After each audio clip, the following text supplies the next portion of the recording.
Hello, welcome to History in Lowell. I'm Maritza Grooms, and I'm with my best history friend, Bob Forrant. You also happen to be a professor and like a genius on all things having to do with immigrant history and labor history, but we're talking about immigrant history today. Talking about immigration history round two. Yes, immigration. Because it's so complicated, Yes. we couldn't finish it in one show. Oh my gosh, and it just seems like things are getting worse. I never understand foreign affairs. It's very hard for me to wrap my brain around because it always seems like there's a string that ties back to the US in some way. But things are going on in the world that are creating this global humanitarian crisis that are displacing so many people from their homes and from places that they're supposed to be safe at, Right. like refugee camps. Right. And they're just looking for some place to go. And we left off with, well, last episode we talked about a brief history of immigration reform in the country, how it kind of got to be the way that it is, the policy where it is today, and how there are quotas that we're still not even meeting to allow people in, Right. and kind of how that impacts Lowell on like a very small scale, but for some folks it feels like a large scale. And it's really just, we don't think about the humanity behind this, of course, but we're going to think about the humanity today. We're going to think about the people that are actually being displaced and the processes that they have to go through when they are ripped away from the homes that they know and the people that they love. Right. And where do they go from there?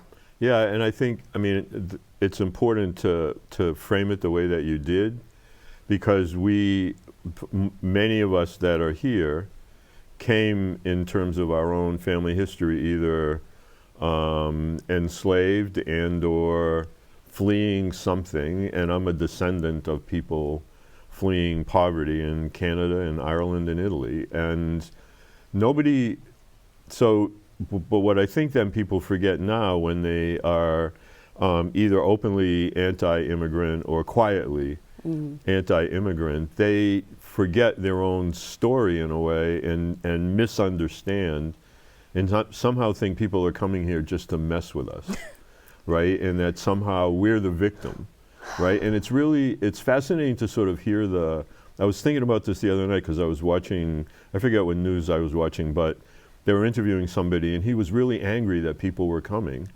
and like that these people were, these miscreants that were somehow messing up his life, as opposed to trying to have even the most basic empathy with like why there were so many people coming up through Venezuela, right, through Central America, through Mexico, and and are living in really horrible conditions on the Mexican border. And I kept yelling at the TV. Of course, he didn't hear me, but I kept saying, "Dude, like they didn't intentionally come here to say, let me see how I can piss Bob off."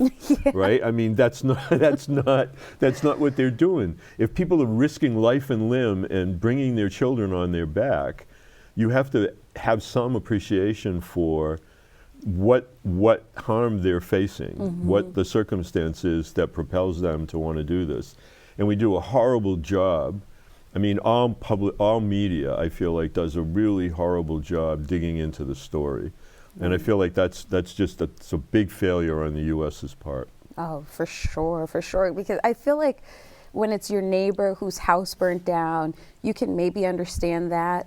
But even then, I see a lack of empathy and compassion. Well, that's really unfortunate for them, but, well, they can't stay in my house, right? Like, you don't think, it just seems like we as a whole are so individualistic that we just forget that if this happened to us, where would we go? Yeah, where would we go? And again, sort of in many of our own family histories, right? And so when you, even like we talked about this the last time, but just to sort of refresh it, the countries that have the most refugees, the most migrants right now in the world are developing countries. So the country with the most refugees in the entire world right now is Turkey, with almost 3.6 million people.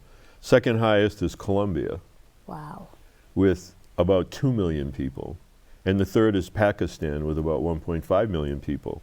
The U.S. doesn't even make the list as one of the top countries hosting the most refugees.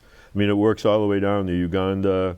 The one singular sort of what we would think of in terms of the World Bank or whatever developed country, I put that in quotes, is Germany. But France, England, no. Germany's high up on the list.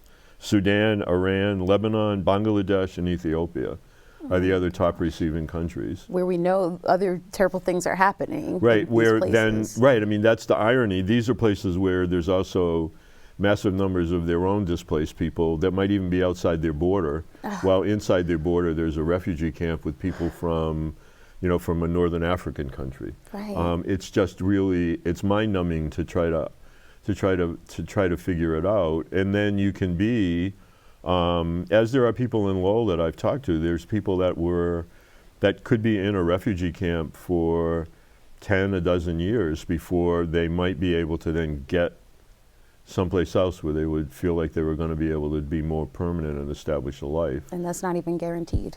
And it's not even guaranteed, right? And you don't know, depending on where you end up, whether the circumstances will allow you to stay. You don't know necessarily, you don't get to pick and choose, which is the other thing. So if you end up, the way the system works, if you end up seeking asylum or you have refugee status and you get to a border and then you claim that and you try to get in, say, to the U.S., if you're able to do that, you still then don't have any real control over where you end up.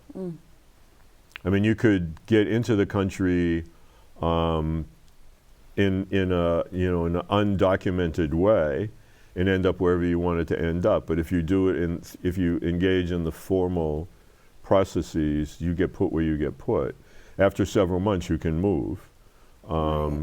Which is why in Lowell's history, the Cambodian population especially and the Vietnamese population grew a lot from the original number because people were scattered all over the U.S. And then once I think back then it was about 6 months you had to stay where you were initially located, at which point you could move. And so if you have a growing population, the same way as it was when Greeks were in Lowell, small Greek communities began to migrate to Lowell because Lowell had a sizable Greek community with a couple of churches and some markets and culture, your Demoulas people. and whatever and all that stuff. And it was like, oh, let me go to Lowell. Where maybe life might be a little bit easier. Yes, makes perfect sense. At least there's some people that speak the language and look like me. Exactly. When I'm walking down the street, I can say good morning in Greek or, you know, whatever it would be, or in this case, Khmer or Laotian or Vietnamese. Right, or Spanish, whatever, right, whatever it would be. We're all always looking for community. Absolutely, absolutely. So what's going on that people are mad about? I was going to say in Lowell, but people are always mad, right? What is going on that folks are getting antsy about? We don't want them to come here, and they're going to take things from us. And we already know, like, it's the people in power who we should really have gripes with because they're the ones making these decisions of what we have and what we don't have. Nobody's coming to take our resources. But why are people mad? I've heard things in Market Basket where people are like, yeah, and they're going to bring all of these refugees or these immigrants are going to come here and they're going to stay in this hotel. What's going on? Yeah, so I mean, one of the sort of historic things, say in the last dozen or so years, is a lot of cities in New England, a lot in New York City, Chicago, San Francisco, places like that, their city councils voted to call them sanctuary cities, which means that there's an ease in which people can sort of end up in a place like Lowell, as an example, or Boston or New York City or whatever it would be. In the Lowell case, there's the downtown once university building, which I guess they've renounced, the Inn and Conference Center, and that's sitting there empty. All the students got moved out of there at the start of the school year, and it's essentially empty. And as the immigrant refugee population settling in Massachusetts has grown, lots of the places where people have been settled are filling up. So there's a large number of people that got settled, for example, in Worcester, but there's not a lot of room anymore in shelters or in the typical housing that a refugee resettlement organization would have been able to use. So the spaces are filling up, which means that each time there's another bubble, a sizable number of people coming all at the same time, they need a place to be, and the downtown former dorm for the university is a likely space. And so several months ago it was floated that, right, and then the Lowell Sun had a headline, the refugees are coming, the refugees are coming. So it wasn't even a decision that was definitely made. No, it was a rumor, which probably had some level of possible truth to it, Right. because what's also happened is where the largest numbers of people seeking asylum and or trying to get into the U.S. from Central America, South America, the Caribbean, as those folks are coming in, increasingly Republican governors, and Republican governor in Texas, Greg Abbott, Republican governor in Florida, Ron DeSantis, have basically bought bus tickets for people and put them on buses and sent them to these sanctuary cities, in quotes, in the north. And then in the middle of the night, all of a sudden there'll be 100 people, or 75 people, or 50 people with children. And okay, now what do we do? Right. Where do they go? And so, I mean, they did it. I mean, it's intentional to use the people, again, who are in dire circumstances, as political footballs in this larger Democrat, Republican sort of conversation about what do we do about global migration, what do we do about immigration and immigration reform. And so it's really cynical, but that's what then sets people off, because then you, depending on how you get your news and your information, it looks like looks like the Commonwealth is being invaded. Well, no, these the people that are coming are political footballs that are being used by people in Texas and Florida to make a political point at the expense of, young mothers and fathers with kids.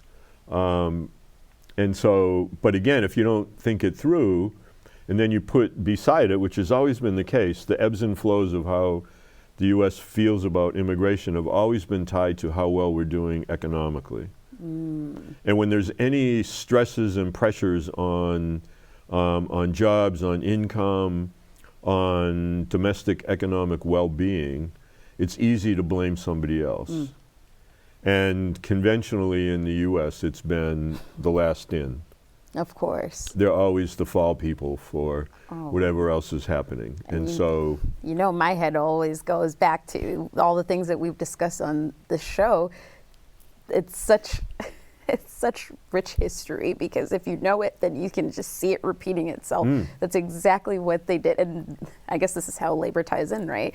I think of the strikes, when they used them against each other. Well, okay, you don't speak this language, we're just going to pay these people less, and they can come on in, and they have no idea why, and turn the people who are making terrible wages against each other. Right, and when let there's them way fight. more, there's way more that they have in common if they could sit down across the table with some food and talk. But that's not what happens, and so then everybody goes to their corner.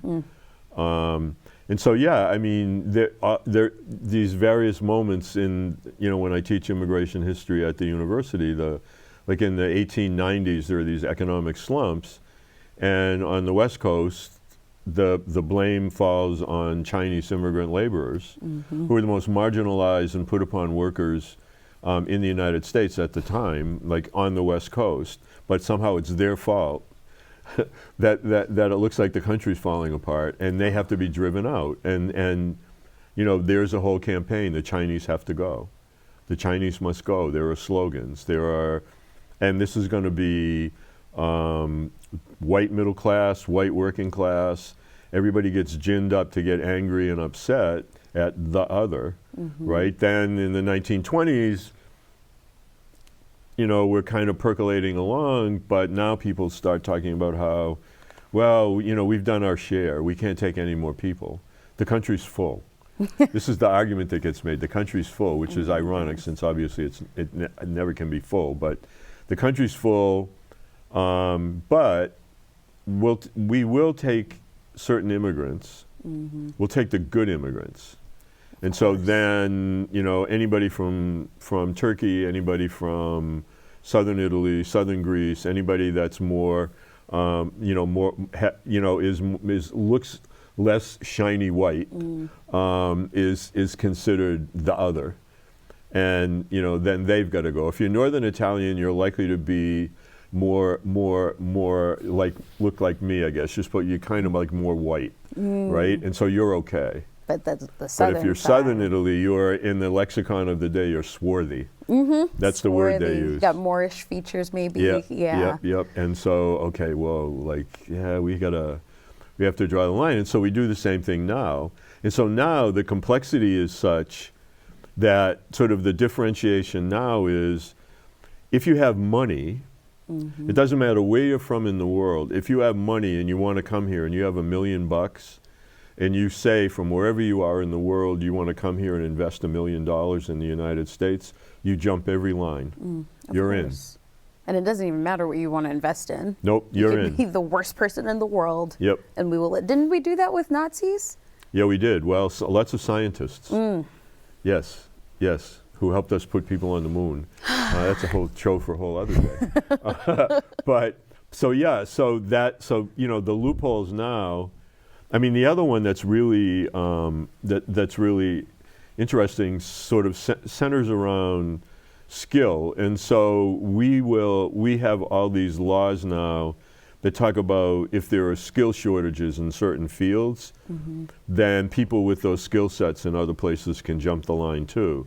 And what I mean by jump the line is that the quote unquote legal way to come in is that at the start of every calendar year, each country in the world has a certain number of visas that can be given to people who want to emigrate to the United States.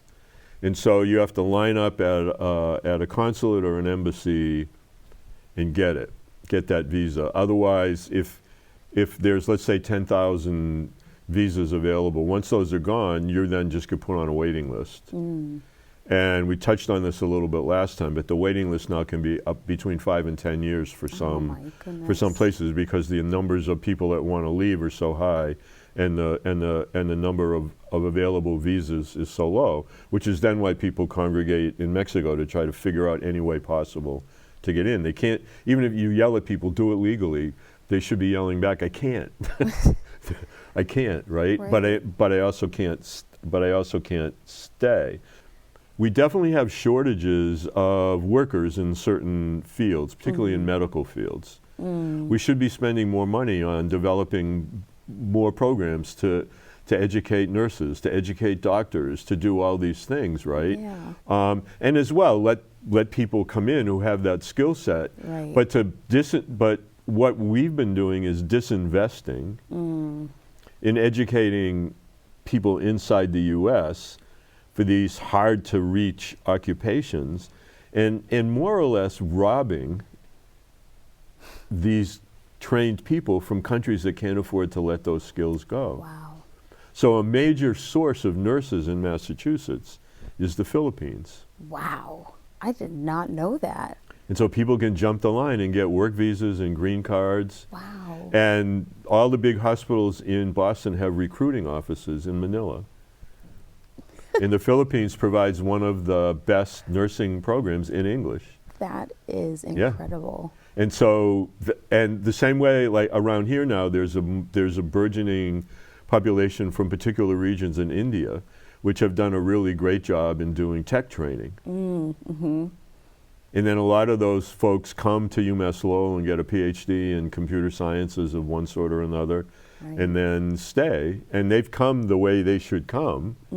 But if you happen to be in one of these places where you're a poor single mom, the likelihood that you're going to be, there's no way you're going to jump a line. No, absolutely Because you don't have anything, you don't have money, you don't have $1 million, and you don't know how to do AI. So you're not coming. And you can't, operate on me when I'm ill. So you're not coming. No, too bad for you. For just being a person. And that's again where the empathy comes in, and where, I mean, this is like, people aren't going to be able to read this on camera or whatever, but this is the maze of how people can get into the country. as of the start of 2023. And this looks like somebody's weird family tree on Ancestry.com, and it's all the bureaucratic steps that you have to take, all the hoops that you have to jump, all the paperwork that you have to know how to fill out. And again, people that are that are already the most marginalized in the place that they're trying to get out of do not have the access to computers and translators and everything to make it so that they can come. And so now, I mean, in the last year and a half, because of everything in Ukraine, and now obviously for the last several weeks, in terms of what's happening in Gaza, what's happening in the Middle East, I mean, there have been a handful of refugee camps that have actually been bombed, creating even more refugees. There's the numbers of people they almost exponentially grow year over year. Right. And so every year that we don't figure out something, the problem's even more exacerbated. Yeah. It's crazy. And there are people so we're creating more refugees in a situation where people are maybe in refugee camps for 5, 10 years. Yep. Each one of those convoluted steps that you just showed us could take months to years. And that's if you're even equipped with the resources and the tools and skills to be able to get to each of those steps. Right. And then you could get all the way in, you could have all the right things and still be turned away. Yep. And the problem now is that because of the ways that a lot of people are able to flee, let's say there's been, and flee is probably not the right word in this example I'm going to give, but if you're in a part of Afghanistan or a part of Iran or Turkey where there's been a massive earthquake, and thousands of people have been displaced, their homes have been destroyed, their village is gone, they have what they have on, and not much else, right? Well, now if you go to a refugee camp, even if you're fortunate enough to be in line to be vetted to leave, the first thing they'll say to you is, like, show me your papers.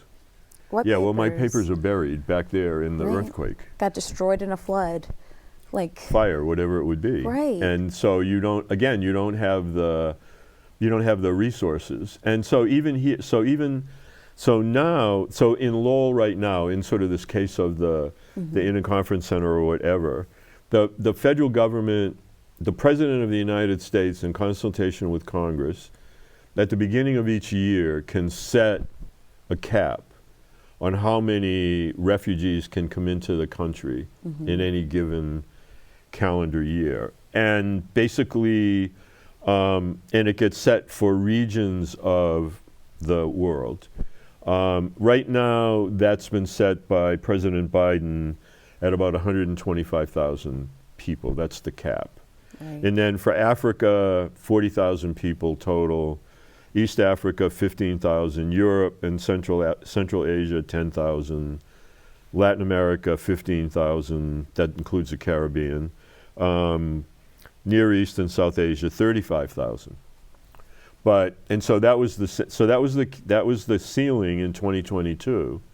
But in terms of arrivals in 2022, way less. Africa should have had 40,000 in theory, 10,000. Of course. East Asia, 15,000, 2,000. Europe, 10,000, 2,000. Latin America and the Caribbean, 15,000, 2,000. And that's because of this bureaucracy and the lack of staffing and computer failures and all sorts of other things. And so again, this proliferates the line. If we want to think of all the people that are trying to move, right, as just this line that continues to, right, if you can imagine it as sort of like Legos, right, like stack them up, stack them up, stack them up. This just keeps growing. And then what happens when the bubble pops? Well, yeah, I mean, in a way now it is, and that's why there's so many people trying to get in any, by not to coin a phrase, but by any means necessary. I got to get in. I can't stay on the Mexican border anymore, and I can't do all the things that you have set up for me to do, and I'm never going to have $1 million. and I'm not going to be a surgeon, and I'm not going to hit a baseball for the Red Sox, or be an opera singer, or whatever. So I have no hope, right? So either we have to figure this out, right? I mean, historically we were, for, you know, obviously there are all sorts of caveats to give to it, but the U.S. was like this beacon. Right. Right? I mean, we had a lot of flaws in the way we did it, but we still were the country that allowed for the most numbers of people. We can't discount that history. That would be foolish. Right. Right? We did. I mean, that's why Lowell is Lowell. I mean, we let a lot of people in. Yeah. And the other thing that people don't get is there weren't the rules like there are now. Exactly. This bureaucracy didn't exist. No. Oh, if you could buy a ticket on a plane, or you could get come you know, on down from Canada. Yeah, you could walk in, or you know, if you had the money for a ship ticket, you could come. You can just come. And you know, eventually they start, you know, basically clearing people health-wise and stuff like that. But we're not doing passports and visas until well into the late 1920s. Wow. And that's also when things start getting tighter and tighter. Yeah. Will we ever learn, Bob, as a historian, I feel like you have such a unique perspective on all of these things, given everything that you know, and I know we don't have a whole lot of time to sum this up, but do you think that this will ever change in our lifetime? Will we see any kind of like sentiment change or policy change in our lifetimes? Maybe in yours. I'm not so sure. If you look at the two of us, who's closer to the end than the beginning?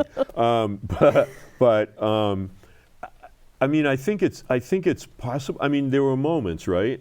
So in '65, we go through a big reform, and the quota system that's in place in the gets put in place in the mid 1920s goes away. Now, some of that's politics. Right. John F. Kennedy, when he was president, had an Irish lineage and heritage, and he came into the White House determined to do something for immigrants and immigration and about immigration law. When he was assassinated, Lyndon Johnson, as vice president, sort of said when he took office as a as a token of his esteem in a way, or sort of to carry on his legacy, right, amongst other things, he would sort of further this reform of immigration. Ronald Reagan, for all of his conservatism and a lot of things that I find really hard to understand, particularly the way he dealt with the HIV/AIDS crisis in the country, he did, and again, he had this Irish heritage of his own. Right. And he came into office, and he got the importance of immigration reform as it related to family reunification. Yeah.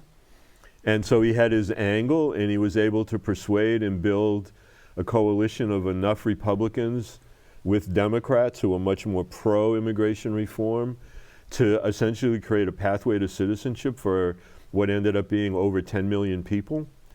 I mean, I think it's possible for something like that to happen again, but I don't see the moment coming anytime soon. We're at such loggerheads now politically. Thank you, Bob, for laying out such complicated information in a way that at least I could absorb, and if I can absorb it, hopefully those of you watching at home can. Just remember that these are people.